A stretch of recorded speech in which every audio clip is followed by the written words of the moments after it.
Welcome to researcher diary. पिछले कुछ episodes में हमने ये जानने की कोशिश की किस तरीके से ब्रह्मा देव ने इस पूरे यूनिवर्स को बनाया, जहाँ पे उन्हें एक क्रिएशन करना था जो अपने ही एक सेट बेस्ड ऑफ प्रिंसिपल के ऊपर एक्ट करे।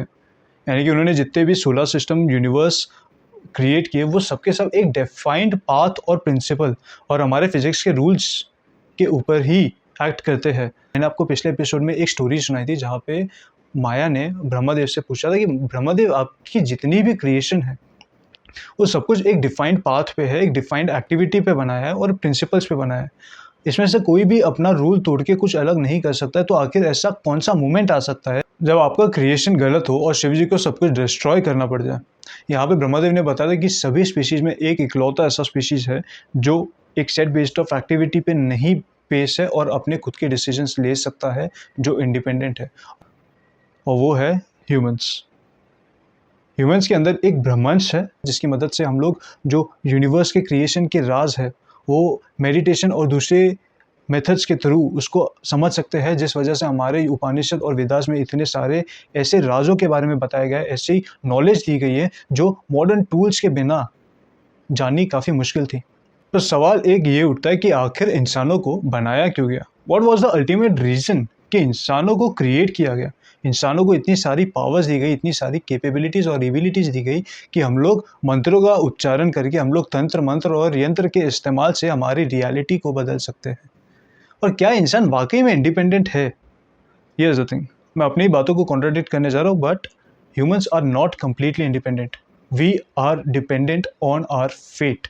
अगर आप कुंडली, हाथ रेखा और किस्मत जैसी चीज़ों पे यकीन करते हो, अगर आप इतने फॉर्चुनेट हो कि आपने कहीं ना कहीं ऐसी चीज़ें एक्सपीरियंस की है कि कहीं आपको किसी ने ये बताया कि आपकी कुंडली के हिसाब से आपके पास्ट में क्या हो चुका था, या आपका प्रेजेंट कंडीशन क्या है, या आपका फ्यूचर क्या होने वाला है, और वो चीज़ आपको मैच हुई हो, अगर आपने ये चीज़ एक्सपीरियंस की है, क्योंकि मैंने ही किया है और इसलिए मुझे पता है कि हमारा फेट कहीं ना कहीं ऑलरेडी डिटरमाइंड होता है।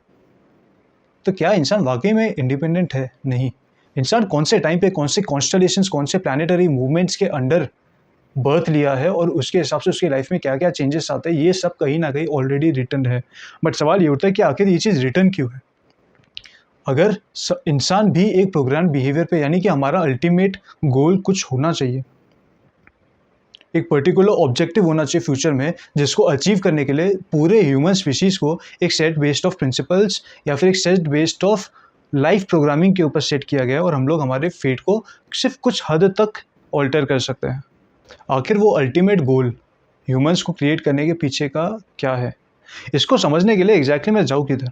अगर मैं रिलीजियस बुक्स उठाता हूँ या फिर साइंटिफिक बुक्स उठाता हूँ, साइंटिफिक बुक्स में ये बताया गया कि जितने पूरे प्लैनेट अर्थ पे जितने भी बिलियंस ऑफ स्पीशीज़ है वो सब अपना एक्टिविटी करते हैं, और उससे जो पूरा प्लैनेट अर्थ फंक्शन करता है वो अल्टीमेटली ह्यूमंस को बेनिफिट होता है, जिसकी मदद से हम लोग आज इंटरप्लैनेटरी वॉयजेस कर रहे हैं, हम लोग स्पेस एक्सप्लोर कर रहे हैं। और यहाँ पे प्रॉब्लम मुझे सिर्फ इस बात से नहीं है कि ह्यूमन एक ओनली फेवर्ड क्रिएशन क्यों है, यानी कि बिलियंस ऑफ स्पीशीज में ultimately why are humans the only favoured creation, why are we the only intelligent ones. बात सिर्फ यहाँ तक नहीं। अगर सिर्फ एक प्लैनेट होता, अगर सिर्फ एक पीस ऑफ लैंड होता जहाँ पे सिर्फ एक स्पीशीज स्पेशल है, तो मुझे समझ में आ सकता था, बट एक स्पीशीज के लिए एक पूरा यूनिवर्स बनाने की क्या ज़रूरत थी? लेकिन अगर हम लोग रिलीजन्स की तरफ से आए, अब हमारे पास जितने भी रिलीजन्स है, यानी कि हिंदुज़म, इस्लाम, क्रिश्चियनिटी, जुडाइज़म, सिखिज़म, जितने भी रिलीजन्स हैं वो सब एक पर्टिकुलर चीज़ कॉमन में रखते हैं, वो है हमारा ultimate goal, that is the judgment day. पर क्या जजमेंट डे, यानी कि हिंदुज़म के हिसाब से इसको हम कलयुग कहते हैं, क्या इस जजमेंट डे के ऊपर रिलाय करना या बिलीव करना सेंसिबल है? क्या हमें इसके ऊपर यकीन करना चाहिए? क्या हमें ये सोचना भी चाहिए कि कलयुग एक दिन होगा, जजमेंट डे एक दिन होगा? इस टॉपिक को प्रूव करने या इस टॉपिक पे आने से पहले बहुत सारे ऐसे कंसेप्ट्स हैं जो आपको समझना ज़रूरी है। ह्यूमैनिटी और ह्यूमंस की दुनिया एग्जैक्टली किस टाइप की है, इसको एक बार काफ़ी डिटेल में समझने की कोशिश करते हैं। अगर आप साइंस के बेसिस पे देखो तो हम लोग कहीं ना कहीं साइंटिफिक डिस्कवरीज कर रहे हैं, साइंटिफिक इन्वेंशंस कर रहे हैं, जहाँ पे हम लोग स्पेस वॉयेज कर रहे हैं, हम लोग इंटरप्लैनेटरी ट्रैवल करने के लिए तैयार है। यहाँ तक कि हम लोग बहुत सारे ऐसे फिजिक्स, केमिस्ट्री और बायोलॉजी के सीक्रेट्स को स्टडी कर रहे हैं, जहाँ पे क्वांटम एस्पेक्ट में अगर आप घुसो तो हमें एक चीज़ पता चलती है कि यूनिवर्स कहीं ना कहीं ये नहीं चाहता कि ह्यूमैनिटी, कि ह्यूमंस यूनिवर्स के क्वांटम लेवल के क्रिएशन को अनकवर करे, जिस वजह से जब आप जानते हो कि डबल स्लिट एक्सपेरिमेंट में अगर आप लाइट को स्टडी करने की कोशिश करें तो अगर आप ऑब्जर्व कर रहे हो या नहीं कर रहे हो उस बेसिस पे लाइट अपना बिहेवियर चेंज कर देता है। वो पार्टिकल टू वेव बिहेवियर और wave behaviour to particle behaviour पे जंप करता है। वो नहीं चाहता कि हमें ये बात पता चले कि एग्जैक्टली क्वांटम लेवल पे यूनिवर्स के क्रिएशन के सीक्रेट्स क्या है।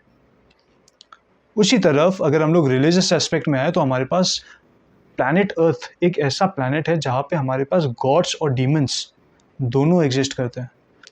हमारी लाइफ ह्यूमैनिटी को इन्फ्लुएंस गॉड्स और डीमंस दोनों कर रहे हैं। एक पैरानॉर्मल फोर्स, एक एस्ट्रल फोर्स, एक ऐसी चीज़ जो बायोलॉजिकली एग्जिस्ट भी नहीं करती, वो चीज़ें हमें हमारी ज़िंदगी को कहीं ना कहीं अफेक्ट कर रहे हैं।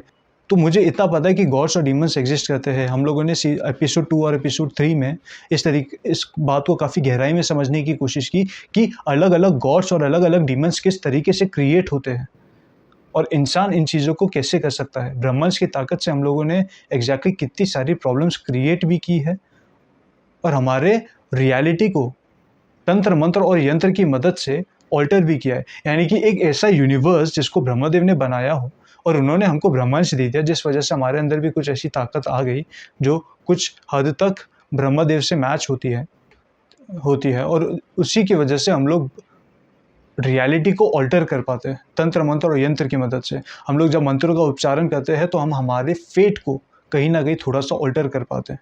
इंसानों को बनाने के पीछे का पर्पस हमें अब तक क्या बताया गया है? अगर हम हिंदुइज्म के हिसाब से देखें तो हमें ये कंसेप्ट पढ़ाया जाता है कि हमें बार बार पुनर्जन्म लेना है और हमें मोक्ष की प्राप्ति करनी है। लेकिन इस पुनर्जन्म में कहीं ना कहीं हमारे पास ऋण बंधना होता है, यानी कि एक कार्मिक डेट होता है जो हम लोग क्रिएट भी करते हैं और उसे पे भी करते हैं। यहाँ तक कि यहाँ पे हमारा रोल डिफाइन नहीं होता, हमें इसके आगे भी बढ़ना है। यानी कि हमें हमारे जो नेक्स्ट जनरेशन को हम पैदा करते हैं उस जनरेशन को हम लोग हमारा कार्मिक दोष, जिसे पितृ दोष भी कहा जाता है, हम लोग वो ट्रांसफ़र करते हैं। सवाल ये उठता है कि आखिर ये साइकिल ऑफ रीबर्थ, मोक्ष, एक नया जनरेशन पैदा करना, हमारी आगे के वंशज को पैदा करना, हमारा डीएनए आगे पास करना, इन सब का महत्व क्या है?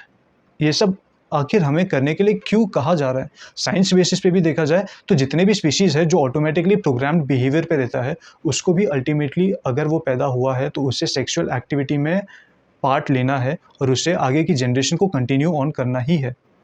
यानी कि एक चीज़ तो क्लियर हो जाती है कि एक पर्टिकुलर एक्टिविटी जो हमें करना है वो ये है कि हमें आगे आने वाली जनरेशन्स को क्रिएट करते रहना है और उसी बेसिस पे हमारे जो कार्मिक डेट्स है वो भी कहीं ना कहीं पास ऑन होते रहेंगे, हमारे जो ट्रेट्स है वो कहीं ना कहीं पास ऑन होते रहेंगे। पर आखिर अल्टीमेट गोल क्या है? Here's the thing about the judgment day, यानी कि कलयुग। अब कलयुग के ऊपर यकीन करे या ना करे, कल की पुराण में कुछ ऐसे प्रोफेसीज थे जो सच होने लगे। जब तक ये प्रोफेसी सच नहीं हो रहे थे तब तक प्रॉब्लम नहीं था। तब तक हम लोग इस बात पे सवाल उठा सकते थे कि हो सकता है ये सारी सिर्फ कहानियाँ हैं, हो सकता है ये चीज़ ना हो। पर प्रॉब्लम तब होने लगा जब कल की पुराण में जो प्रोफेसीज लिखी थी वो धीरे धीरे सच होने लगी। कल की पुराण का पहला प्रोफेसी, जो बेसिक प्रोफेसी था, वो यही है कि जब हमारे तीनों जो मेन नदियाँ हैं उनकी डेथ हो जाएगी, यानी कि हमारे सरस्वती, यमुना और गंगा नदी की डेथ हो जाएगी, तब कलयुग टॉप लेवल पे होगा और तब जाके कल्कि का जन्म होगा। कल्कि इस प्लैनेट पे बर्थ लेके कलयुग का अंत करेंगे और सतयुग लेके आएंगे। लेकिन ये कहानी सिर्फ और सिर्फ हिंदुइज्म की नहीं है। जितने भी रिलीजन्स है, यानी कि इस्लाम में भी जजमेंट डे का यही कंसेप्ट है, जहाँ पे एक दज्जाल नाम से एनिमी होगा और सुप्रीम गॉड की तरफ से एक मैसेंजर आएगा जो उन्हें उस दज्जाल को हरा के और जितने भी उनके फॉलोअर्स हैं उनको एक नई एज में लेके जाएगा, एक हैप्पी प्लेस पे लेके जाएगा। यही स्टोरी जुडाइज्म में है, यही स्टोरी क्रिश्चियनिटी में है, यही स्टोरी बुद्धिज्म में है। अब ये सारी कहानियाँ एक दूसरे से इंस्पायर्ड भी हो सकती है, बट अगर आपने नॉस्ट्राडेमस का नाम सुना है, नॉस्ट्राडेमस एक वॉयेजर थे। उन्होंने एक बुक लिखी थी, प्रोफेसी ऑफ नॉस्ट्राडेमस, जिसके अंदर वो अपने प्रोफेसीज को पोएम्स के थ्रू एक्सप्रेस करते थे, पोएम्स लिख के अपने प्रोफेसी सुनाते थे। और जब से उनकी बुक पब्लिश हुई है, आज तक जितने भी कैलामिटीज़, जितने भी एक्टिविटीज़ होते हैं, कहीं ना कहीं नॉस्ट्राडेमस की किताब खोल के देखा जाता है कि क्या इस बारे में उन्होंने ऑलरेडी लिखा था। उनके बहुत सारे प्रोफेसीज अब तक ट्रू हो चुके हैं। उन्होंने जो प्रोफेसी लिखा था जजमेंट डे से रिलेटेड, वो पूरी तरीके से इंडिया को ही रिप्रेजेंट करता है। का जो पोएम है वो ये कहता है कि जिस अवतार का इंतज़ार सब वेस्ट में कर रहे थे, वो दरअसल ईस्ट में आएगा, जहाँ पे 3 वाटर बॉडी मीट होगी। वो एक व्हाइट हॉर्स पे आएंगे, अपने लाइटनिंग स्ट्राइक से अटैक करके कलयुग का अंत करेंगे और अच्छाई को वापस लेके आएंगे।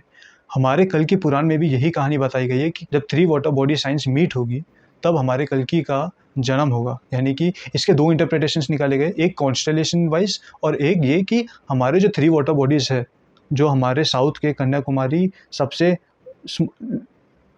एंड पॉइंट ऑफ इंडिया पे आके मीट होता है, वहाँ पे हमारे जो 3 वाटर बॉडीज़ है वो मीट होते हैं और वहीं पे कल्कि का जन्म होगा।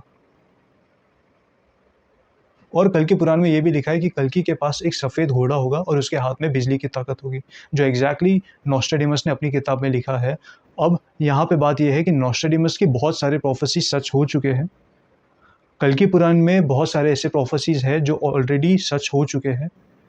इस चीज़ के ऊपर मैंने एक कंप्लीट डॉक्यूमेंट्री 2019 में बनाया था, जो मेरे सीज़न 1 का एपिसोड 1 था। मैं लिंक डिस्क्रिप्शन में डाल रहा हूँ, आप ज़रूर देखिएगा। इस चीज़ को पूरी तरीके से समझने के लिए किस तरीके से कलयुग एक्चुअली वो ऑलरेडी शुरू हो चुका है और उसके बहुत सारे प्रोफेसी सच हो रहे हैं। यानी कि कहीं न कहीं हमारा फेट हमको उस तरफ पुश कर रहा है। पर एक सवाल और भी उठता है, आखिर एक प्लैनेट अर्थ को इतना कॉम्प्लिकेट करने की क्या ज़रूरत थी? यानी कि एक species out of billions of species में प्लैनेट अर्थ पे, एक प्लैनेट अर्थ पूरे यूनिवर्स में, यहाँ पे हमारे पास एक ही टाइम पे गॉड्स और डीमंस का इन्फ्लुएंस है, जहाँ पे हम लोग तंत्र मंत्र और यंत्र की मदद से रियलिटी को ऑल्टर कर रहे हैं। वहीं दूसरी तरफ हम लोग स्पेस वॉयजेस कर रहे हैं, हम लोग इंटरप्लैनेटरी। और उससे भी बड़ा शौक ये कि रिसेंटली अप्रैल 2020 में पेंटागन यूएस ने कुछ वीडियोस रिलीज़ किए थे, जहाँ पे उन्होंने इस बात को एक्सेप्ट किया है कि हमारे प्लैनेट अर्थ पे बाहर की दुनिया, बाहर के प्लैनेट्स के एलियंस एक्चुअली एग्जिस्ट करते हैं। यानी कि उन्होंने इस चीज़ को एक्सेप्ट किया है कि हमारे प्लैनेट पे एलियंस विजिट करते हैं। तो भला एक प्लैनेट अर्थ को इतना कॉम्प्लिकेट करने की क्या ज़रूरत थी कि यहीं पे गॉड्स डीमंस भी है, यहीं पे तंत्र मंत्र और यंत्र भी है, और यहीं पे हम लोग फिज़िक्स, केमिस्ट्री, बायोलॉजी के इतने क्वांटम लेवल पे घुस चुके हैं कि यूनिवर्स को खुद को छुपाना पड़ रहा है, उसको अपना खुद का नेचर चेंज करना पड़ रहा है कि ताकि हमें उसके अल्टीमेट सीक्रेट्स ना पता चले। तो exactly purpose of creating humans क्या है, ये चीज़ ना हमारे बुक्स में कहीं पे क्लियरली मेंशन की गई है, ना हमें अभी प्रेजेंट में कुछ पता है, और हमारे फ्यूचर फोरकास्ट जो है, जो कि जजमेंट डे या फिर कलयुग जिसके कई सारे प्रोफेसी सच हो चुके हैं और जो कि अल्टीमेटली होगा भी, उसके थ्रू भी हमको ये नहीं पता है कि इंसानों का अल्टीमेट पर्पज़ क्या है उनके क्रिएशन के पीछे। बट अगर आपको ये वीडियो इंटरेस्टिंग लगा है, so do hit the like button. आपके व्यूज़ क्या है इस वीडियो के ऊपर, do comment it and do subscribe to the channel. Thank you so much. See you next time.